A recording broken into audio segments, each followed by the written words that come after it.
YouGov did a survey a few years ago of Gen Z's sentiments towards different political ideas, one of which being communism, not just like democratic socialism, but communism. And it stuck with me, and I reference it a lot. It said 28% of the respondents, Gen Z, your generation, said they had a favorable view of communism. Why do you think that is? Given that there is a current country, and more than one, that still is pushing in that direction, and it is a disaster. Yeah, I actually think it's a relatively simple explanation, and that is that the Cold War ended. And when the Cold War was still going on, when the US's biggest threat, something that could have affected anybody living in this country, was nuclear war with a self-professed socialist state, the USSR, then it was very present in people's minds how bad this system was. But I think that a lot of people and teachers and parents, society at large, forgot about it after the Berlin Wall fell. You know, we won the Cold War. This is over. Now it's time to think about other things. And that's when I think the really far left decided to begin using academia, the positions that they already had really in power in academia after they captured it decades ago, to indoctrinate kids that actually socialism can be done right. I've been to public schools where teachers had pictures framed of Che Guevara in their school. I've seen this with my own eyes in public schools, K through 12 in this country, not in liberal areas, by the way. And so, of course, children here end up supporting these ideologies. They get to college and they get taught that oppression is why people are rich and poor people are poor, that inherent characteristics like your race are what determines your success in this country. And so socialists have exported their class war into a race war, into a sex war. That's what really cultural Marxism is. And it really penetrated in people's minds. One of the things that it's important, I think, to do early in the conversation is define our terms, because I have noticed something interesting, which is there's always a semantics game that gets played when you bring these things up. You say socialism, you say communism, and the people who are closer to that side of the spectrum will immediately get into, that's not real socialism, that's state capitalism, or you get into this very fine-grained semantic argument about what is and is not the ideal that I believe, and it's never been tried, real socialism's never been tried, yada, yada, yada. So when you say these terms, socialism, communism, define them for me so that the audience understands how you understand what those mean. Yeah, I understand them as Karl Marx understood them, which is socialism is government ownership and control of the means of production.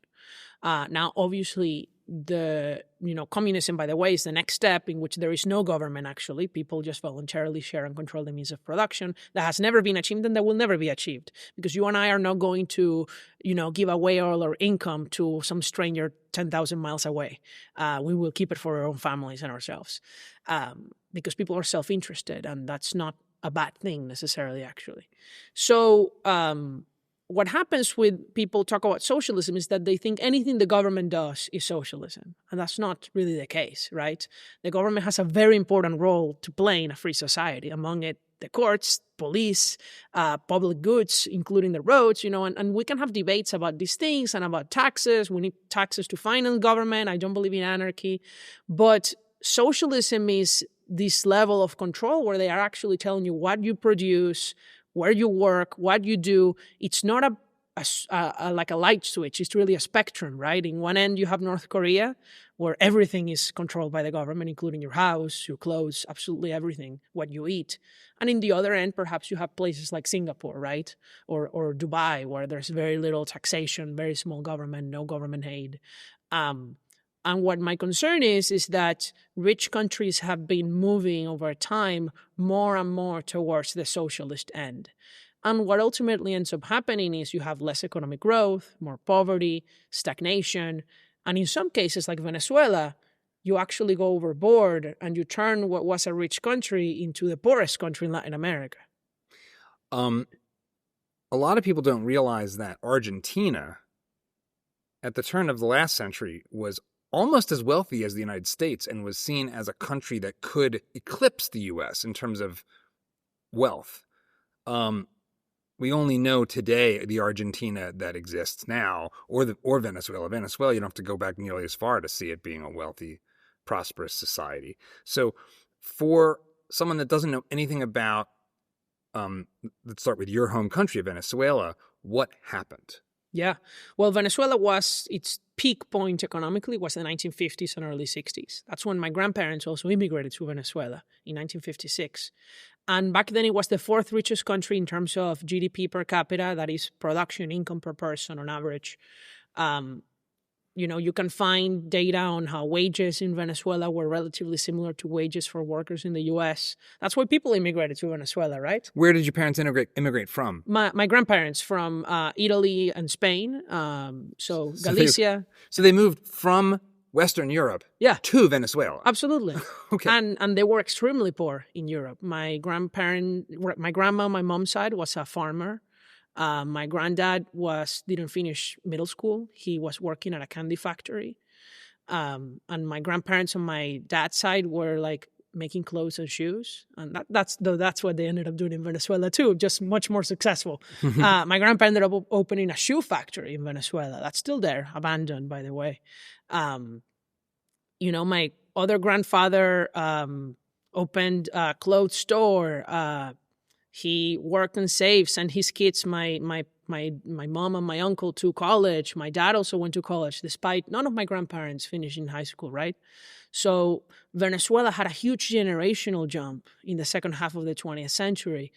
And that was really squandered beginning in the 70s when the democratically elected governments began nationalizing the oil industry. The government kept growing. It was this populist fight between the two main political parties over who was going to give away more welfare to people from the oil money. Let's stop for a second and just hone in on that moment. So you've got this wealthy, successful society. That's a big transformation to have the government start taking over industries.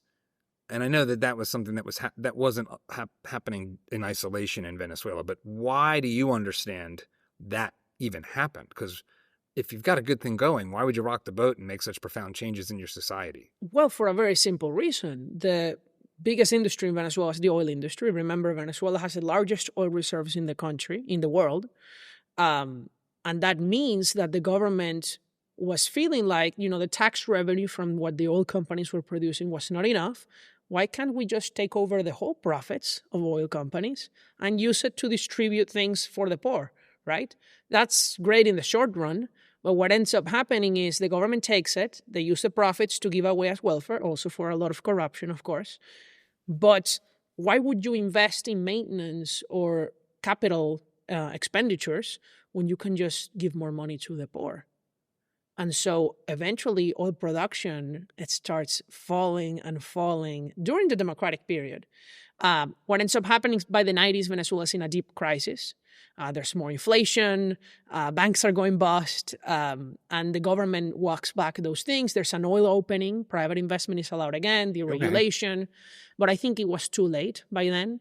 Venezuela's GDP per capita had stagnated for 20 years, and it was still the richest country in Latin America. That's how far ahead we were. Colombians were still immigrating to Venezuela by the millions. And Chávez gets elected in 1998, a month before I was born, actually. And that's when he just goes full socialism. We're not just going to take over the oil industry like we had it before. We're going to take cement, banks, grocery stores. We're going to take land from the farmers. We're going to take even stores in the street, everything you can imagine. One of my best friends, his grandma had a bookstore in downtown Caracas. Chávez was walking on the street, pointed at the bookstore and took it from her, like that. So it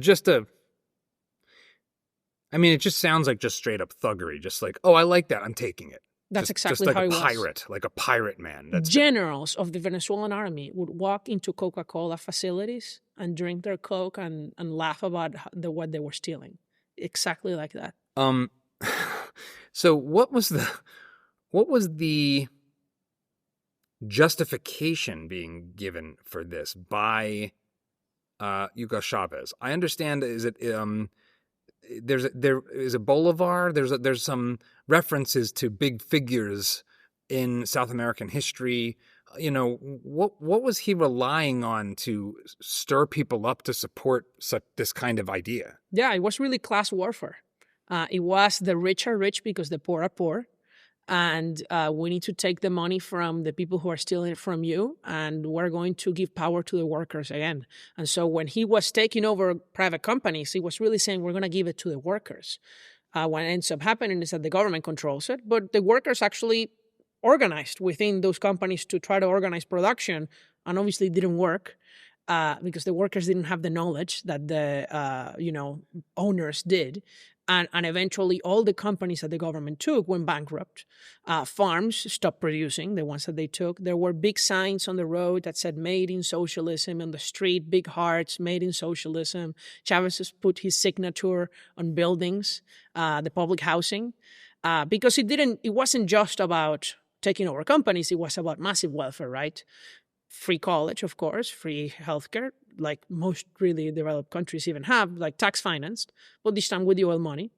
We're also going to give you free electricity, free water services, free food. We're going to give you free gasoline. We're the world's largest oil reserve, so why can't we just give free gasoline to everyone pumping gas in their car? We're going to give free gas in your utilities for heating, free homes, right? Free cars that we bring from China.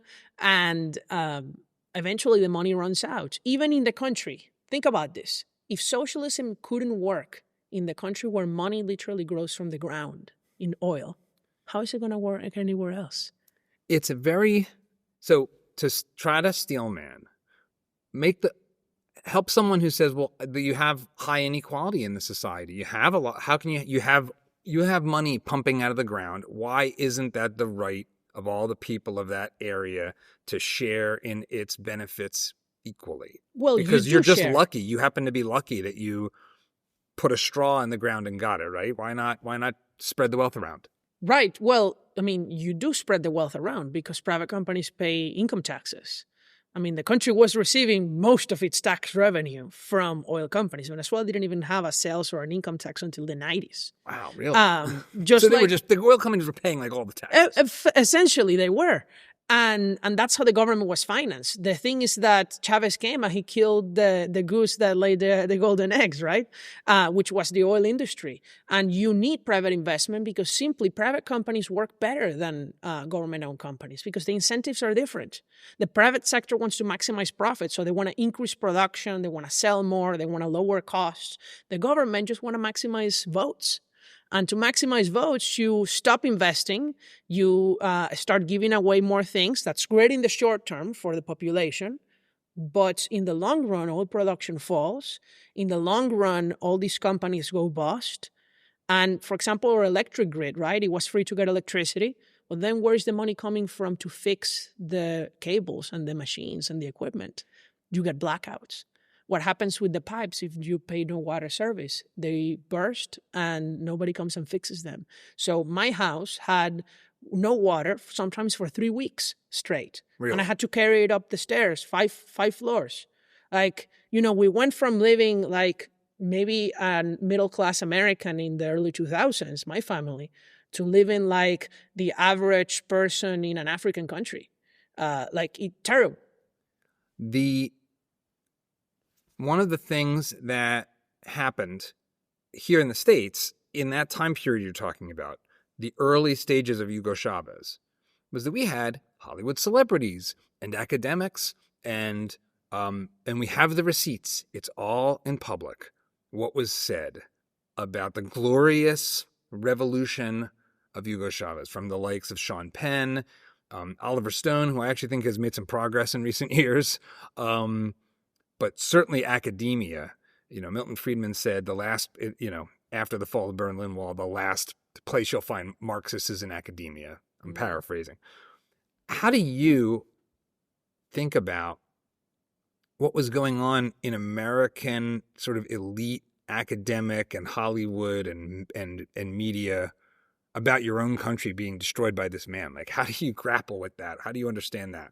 Yeah, I'll tell you, I remember every single actor, college professor, an American elite who went to Venezuela to whitewash Hugo Chávez. And I think every Venezuelan remembers. And we will not forget. If you like this clip, you should check out the full video and all the other great content we've got at Dad Saves America. So be sure to hit the like button, subscribe, and ring that bell so you won't miss our new stuff as it drops each week.